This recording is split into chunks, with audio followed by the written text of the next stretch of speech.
Ֆիզիկական եւ հոգեկան առողջության հիմքում բժշկական գրագիտությունն է։ Ես առողջ եմ, երբ տեղեկացված եմ։ Ողջույն բոլոր նրանց, ովքեր հենց նորեն միացել մեզ Հանրային ռադիոյի ուղիղ եթերում ենք, ես առողջ եմ հաղորդման շրջանակում, առաջիկա 30 րոպեներին ձեզ համար կաշխատի Լուսի Քոչարյանը եւ հիշեցնեմ այն բոլոր հարթակները, որտեղ մեզ կարող եք հետևել, դրանք են armradio.am կայքը, այստեղ մենք հասանելի ենք on-line ռեժիմով եւ live stream-ի տարբերակներով, մեզ կարող եք եւ լսել եւ տեսնել, ինչպես նաեւ Facebook-յան հարթակը Հայատար գրված Հայաստանի Հանրային ռադիո Facebook-յան էջով, այստեղ հասանելի ենք live stream-ի տարբերակով։ Ընդ որում մեկնաբանությունները բաց են, կարող եք այստեղ հարցեր, դիտարկումներ, կարծիքներ թողնել։ Հետևում եմ այս ամենին եւ փորձեմ հետաքրքիրները եւս հնչեցնել մեր այսօրվա երկու հյուրերի համար։ Զրուցելու ենք երկուսով հոգեբանական մասնագիտացված կենտրոնի երկու մասնագետի հետ, լոգոպեդ, վարքային թերապիստ Աննա Հոսեփյան, ողջույն Աննա։ Ողջույն Լուսի։ Եվ նույն կենտրոնի մանկական հոգեբան Սաթենիկ Մկրտչյանի հետ, ողջույն Լուսի ջան։ Ձեզ հետ առանձին եթերներ շատ են կարել, այսօր միավորելու ենք ձեր երկու այսպես կոմպետենցիաները եւ փորձելու ենք հասկանալ, թե մամաները, ինչու՞ չէ նաեւ պապաները, տատիկ-պապիկները, ով որ զբաղվում է երեխայի մանկապարտեզի հարցերով, ինչ խնդիրների առաջ են կանգնում հիմնականում եւ այդ խնդիրներն ինչ լուծումներ ունեն ժամանակակից լոգոպեդի եւ հոգեբանի, մանկական հոգեբանի առաջարկներով։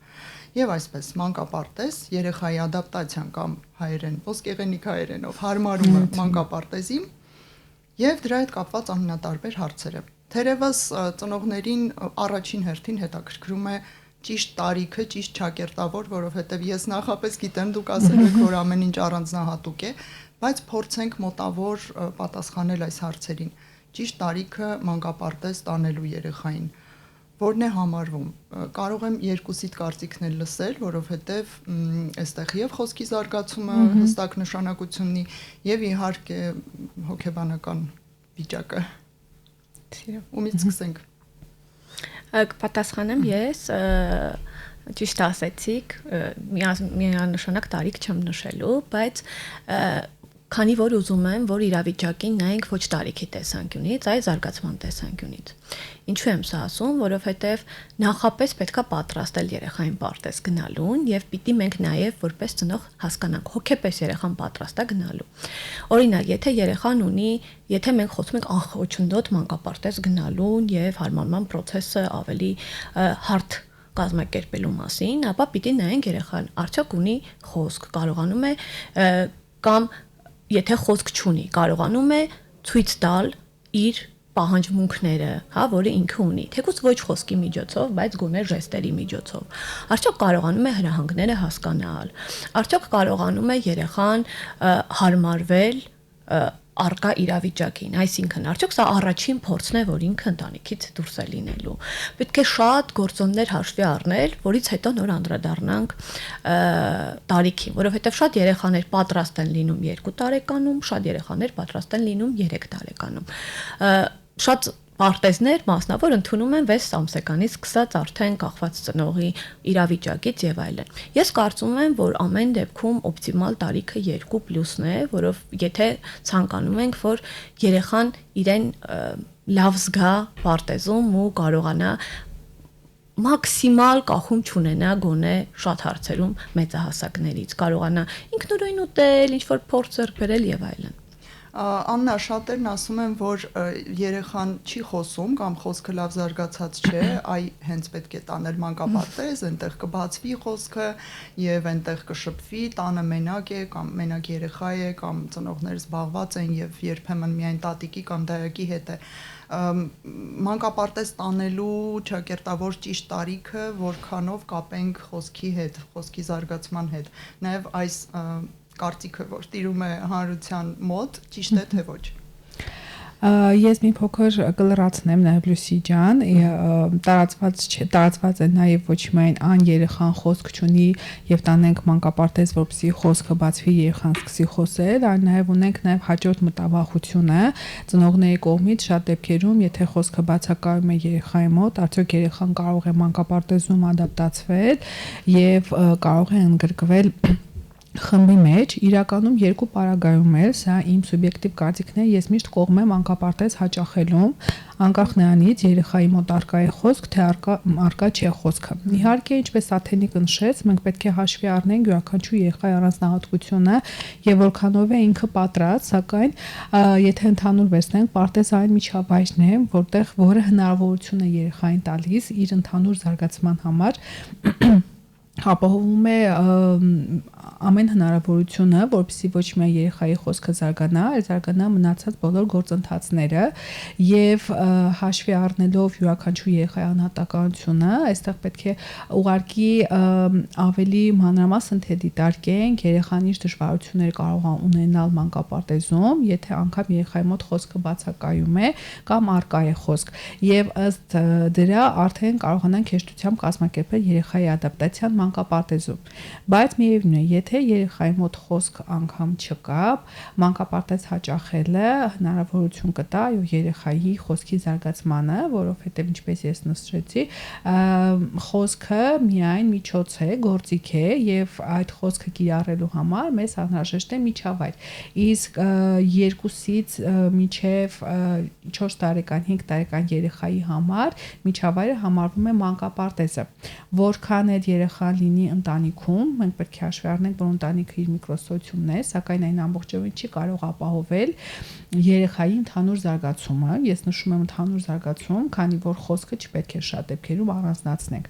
Եվ պարտեզը այն միջավայրը պետք է լինի, որտեղ հնարավորություն կտա երեխային ընդհանուր երեխայի զարգացմանը։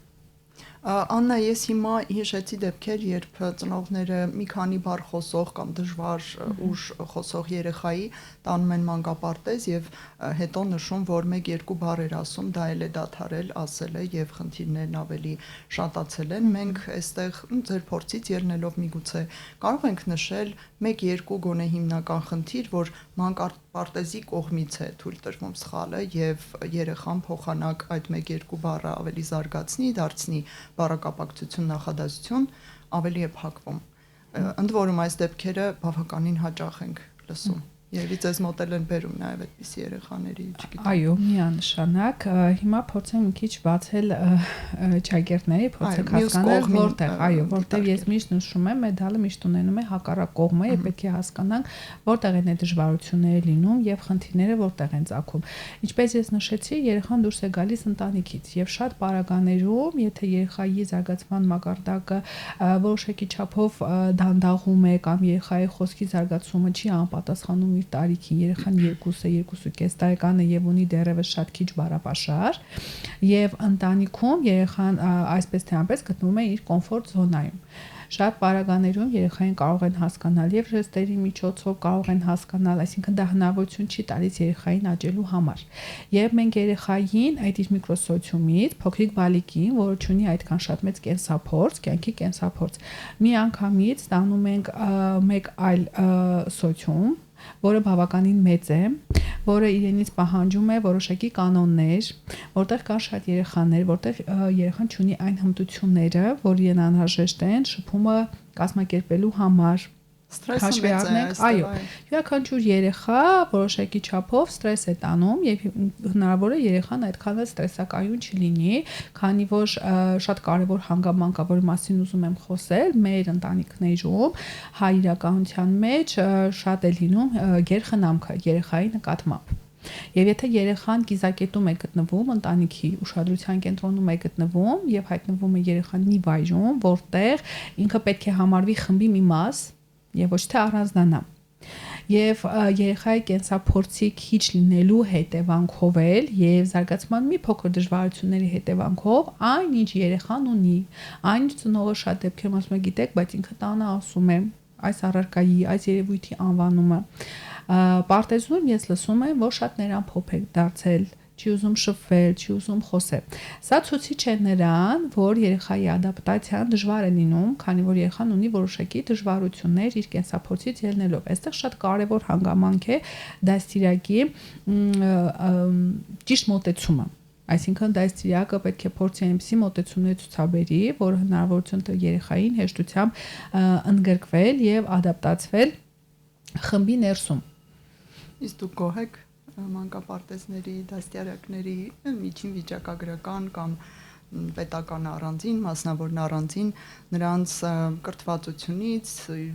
իրազեկ լինելուց, թե ում հետ ինչպես է պետք եւ անհատական մոտեցումից։ Ինչու եմ հարցնում ձեզ, որովհետեւ դուք այն կողմն եք, ու մոտ բերում են, ահա այնտեղ խնդիրներ լինելու պատճառով։ Միևնույնն է, մենք անուններ չենք տալու, կարող եք հանգիստ արտահայտվել, բայց դրա փոխարեն մեզ կլսեն շատ մասնագետներ եւ միգուցե օգուտ քաղեն։ Ձեր հարցին այսպես կպատասխանեմ, ես մի փոքր համեմատական եմ տանում նախկինում եղած փորձի հետ կապված եւ այսօր մեր իրականությունը ինչպիսին է պարտեզներում։ Իհարկե շատ դեպքերում մենք ունենում ենք գիտելիքի պակաս նախադպրոցական ուսումնական հաստատությունում աշխատող մասնագետների կողմից կամ մասնավոր սեկտորում աշխատող մասնագետների կողմից, բայց ինչն է ինձ համար շատ գովելի եւ բախվում ենք որովհետեւ մի խնդրի հետ, երեխայի հետ կապված շատ կարևոր է այդ հաստատությունում աշխատող մասնագետների ցանկությունը խնդիրը լուծելու եւ փորձել ուղիներ գտնելու համար պատրաստակամությունը այս առումով Լուսի ջան պետք է նշեմ որ մենք մի քայլ առաջ ենք գնացել որովհետեւ իմ պրակտիկ գործունեությունը ցույց է տվել որ այն հաստատությունների հետ որի հետ մենք փորձում ենք կապ հաստատել որտեղ երեխան որոշակի դժվարություն է ունենում ադապտացիայի հետ կապված կամ դաստիարակ երեխա կապը դաստիարակ ծնող կապը այդքան էլ ամուր տեղի չի ունենում պատրաստակամությունը շատ մեծ է լինում ընդունելու խորհուրդները եւ փորձել որևիցե բան փոխել երեխայի աշխատանքի մեջ երեխայի աշխատանքի մեջ որպեսզի հնարավորություն լինի ավելի ճիշտ կազմակերպել երեխայի ներգրավումը եւ ուսուցումը նախադպրոցական ուսումնական հաստատությունում Շնորհակալություն մի շատ կարևոր երևույթի անդրադառնանք արդեն Սաթենիկի հետ դա ինքնուրույնությունն է որ տարիքից սկսած երեխան պետք է սկսի ինքնուրույնության առաջին քայլերը ցուցաբերել եւ դա ում պատասխանատվությունն է մեծերի թե մեկ-մեկ ասում են չէ երեխայի ներսից մի քիչ էլ պետք է լինի այդ նախաձեռնողականությունը եւ ինքնուրույնությունը երեխակա շատ վաղ տարիքից փորձում է ամեն ինչ ինքնուրույն անել երեխա էլ կա այսպես մատեմատին չի խփում եւ ծնողները շատ են այսպես արտահայտվում ի վերջո ում ճակերտավոր մեղավորությունն է ով պետք է աշխատի այս ուղղությամբ Լուսի ջան նախ ուզում եմ խոսել այն մասին որ երբեմն նախադպրոցական ուսումնական հաստատության կարեւորությունը թերագնահատվում է բայց նախադպրոցական ուսումնական հաստատությունը պատասխանատու է հաջորդ փուլ երեխայի անխոչնդոտ անցմանը հետեւաբար շատ կարեւոր է ու շատ կարեւոր նշանակություն ունի դաստիարակների ինքնակրթվելու կարողություն ցանկությունը որովհետեւ հաճախ այստեղ առաջին օղակներն են լինում, որ խնդիրները երեխաների տեսնում են ու ժամանակին միջամտելու պարագայում երեխաները անխոչնդոտ կարող են գնալ դպրոց։ Ուզում են, որ մի փոքր այս պատասխանատվությունը նաև հաստատությունները իրենց վրա վերցնեն։ Իհարկե նաև մի քիչ օբյեկտիվ պատճառներ կան երբեմն թերանալու, որտեղ երեխաների թիվը պետական պարտեզներում շատ են լինում, նաև դժվարություն ունեցող երեխաներ են լինում, ես հասկանում եմ, բայց ամեն դեպքում մենք գործ ունենք երեխաների հետ ու փոքրիկ դժվարությունները կարող են հետո մեծ դժվարություններ դառնալ, եթե ժամանակին դրանց չարձագանքենք։ Երկրորդ ով է պատասխանատու, ես ուզում եմ առհասարակ երեխայի զարգացումը որպես մեկ օրգանիզմ նայենք։ Չկա առանձին պարտեզ, առանձին տուն, առանձին բակ, ամեն ինչ իրար փոխլրացման մեջ է, շատ ներդաշնակ լինում։ Ես կարծում եմ, որ ամեն մեկը պիտի ունենա պատասխանատվություն վերցնելու իր մասը եւ տանելու զարգացումը երեխայի առաջ։ Շատ հաճախ երեխային բնականon զարգացում ունեցող երեխային հատուկ պայմաններ պետք չեն։ Ընդհանրապես պետք է մեծահասակների համբերատարությունը։ Այո, բարձ է, որ երեխան 3 տարեկանում չի կարող շատ արագ հագնվել օրինակ։ Պետք է համբերությամբ զինվել, ուղղակի սпасել ինքնուրույն փորձի հագնվել, հետո ուղղել։ Մեզ թվում է, թե իրենց հատուկ ինչ-որ բաներ են պետք։ Ամենևին այդպես չի։ Պետք չի հատուկ երեխայի համար, չգիտեմ, բանջարեղենի անպայման խաղալիքներ առնել, որ երեխան սովորի բանջարեղենը։ Կարելի է ուղղակի երեխային հետդ խոհանոց տանել։ Հետը խաղալ, ասել սա սամբուկ է, սա կարտոֆիլ է եւ այլն։ Դա ավելի հետաքրքրում երեխաներին, քան խոհանոցից եւ իրականությունից կտրված իր սենյակում ինչ որ արհեստականորեն ստեղծված միջավայրը եւ նրանք միևնույնն է ուզում են այդ կաթսաներին կպնել, չգիտեմ, ինչ որ բան սարքել, մասնակցել, կտրտել եւ այլն։ մեծ մասամբ հանում են խոհանոցներից, չէ՞, քշում են երեխաները։ Խնդիրն առաջանում է այնտեղ, որ մենք ինչ որ շրջան մեր արագության, հարմարավետության համար կերակրում ենք, հագցնում ենք, հետո բողոքում ենք, ասում ենք այս երեխան սա չի կարողանում։ Բայց ես էլի եմ ասում, եթե մենք խոսում ենք իդեալական ադապտացիայի մասին, ապա երեխային պետք է իր կարողությունների սահմանում առավելագույն ինքնուրույնություն տալ, որ կախվածությունը այս կամ այն հարցերում մաքսիմալ քիչ լինի մյուսներից, որքան այդ երեխան կարող է։ Ինչի, որովհետև 30-ի մեջ անընդհատ վազել մի բան ասելը պարզ է, չէ՞, որ ինչ որ անգամ չեն կարողանա ուշադրություն դարձնել։ Պետք է երեխան իր զարգացման աստիճանին հատուկ մաքսիմալ, որքան որ այդ երեխան կարող է փորձել ինքնուրույնության պահանջմունքները փորձել բավարարել, նոր խոսել իդեալական ադապտացիայի մասին, եթե խոսում ենք դրա մասին։ Սաթենիկից կան իսկապես ինքնաբուխ եւ իծնե ավելի ինքնուրույն եւ ավելի ձեռնարկողականություն ցուցաբերող երեխաներ, ձեր պրակտիկան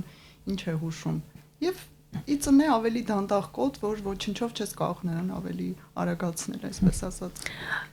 Այո, իհարկե տեմպի տարբերություններ միանշանակ ունենք, բայց ես իմ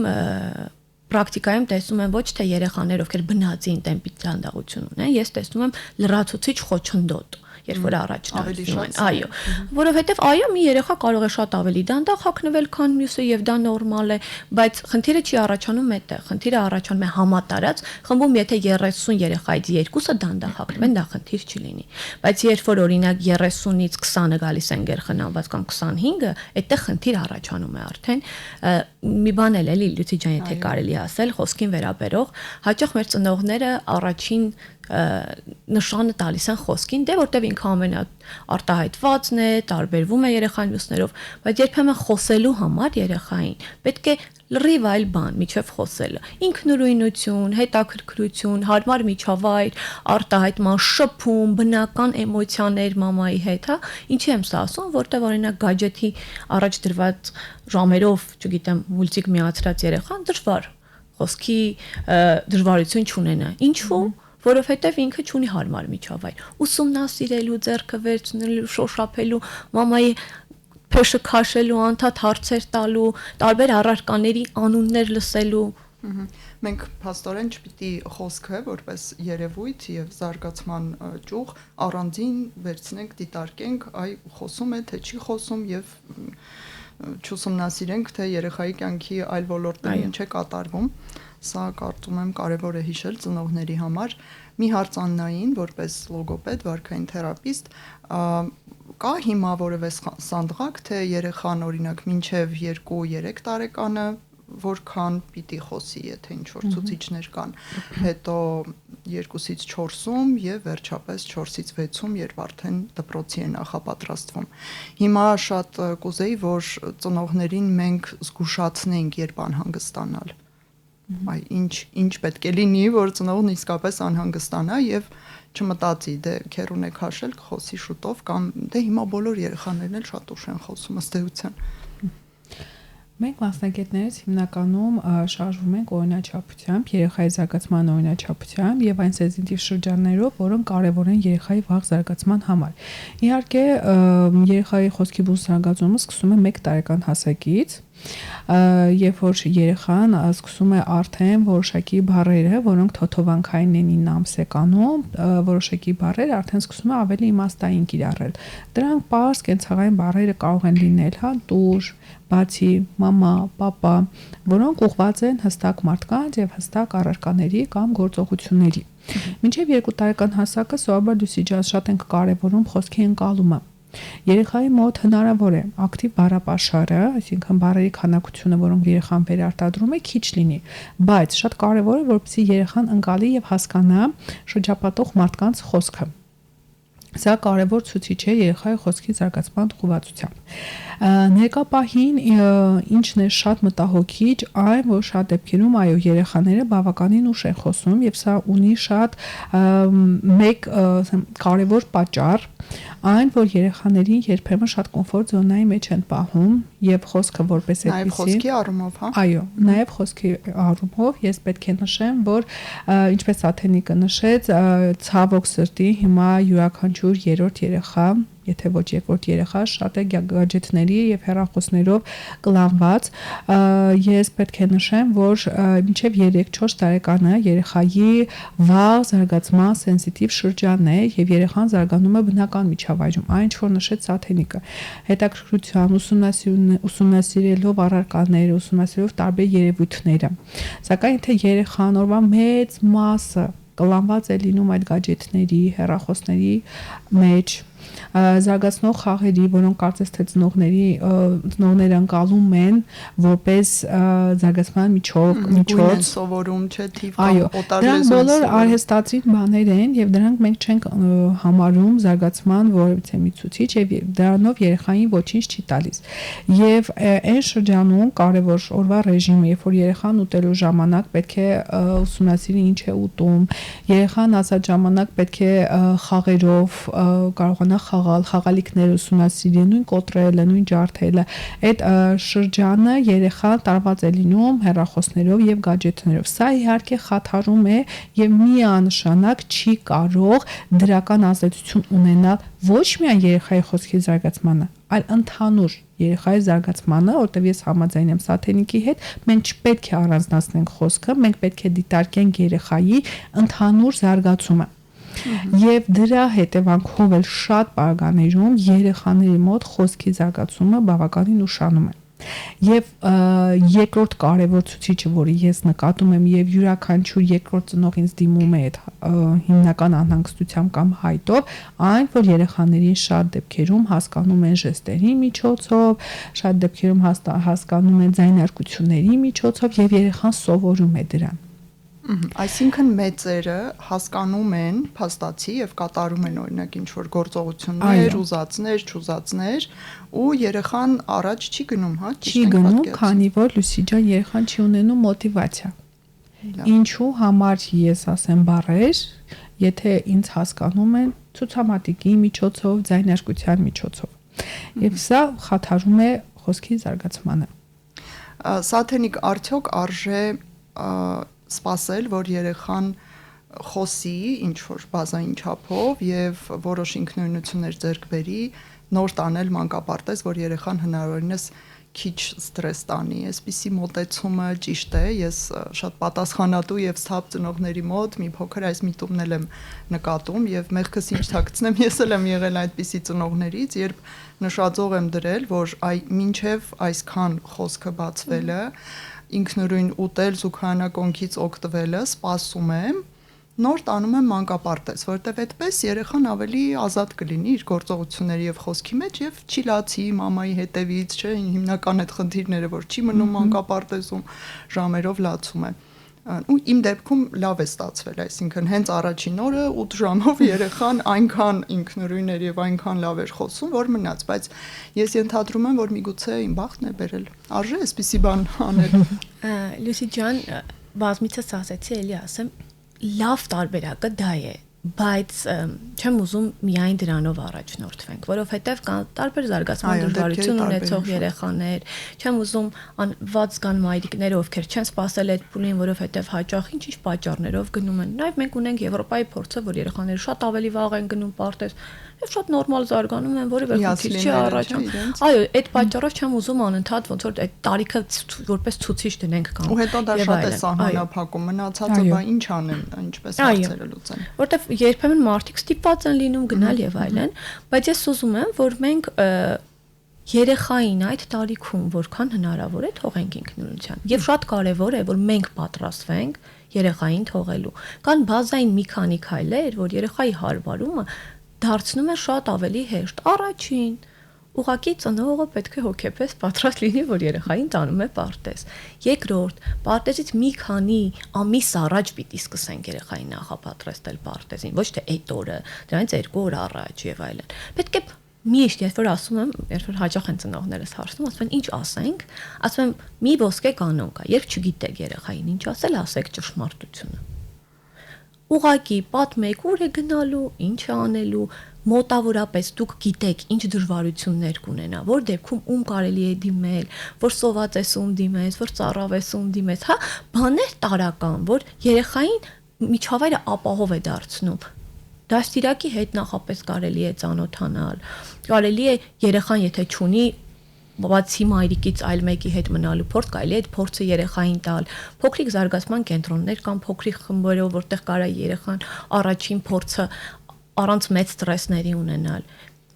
Հրաժեշտը պետք չի շատ երկար կազմակերպել։ Կան մի քանի քայլեր, որոնք